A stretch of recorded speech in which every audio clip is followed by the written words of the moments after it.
Die Spielplatzsaison in Senftenberg ist eröffnet.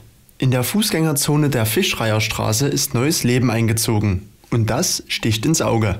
Gleich 3 neue Spielgeräte können von Kindern benutzt werden. Der farbige Hingucker ist garantiert das quietschgrüne Kleinkindspielgerät am Giebel des Hochhauses.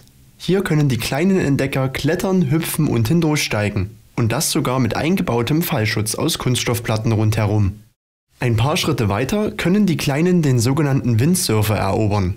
Auf diesem sich drehenden und biegenden Segel kann man das Wellenreiten spielerisch nachempfinden. In direkter Nähe befindet sich auch noch ein Geschicklichkeitsspiel.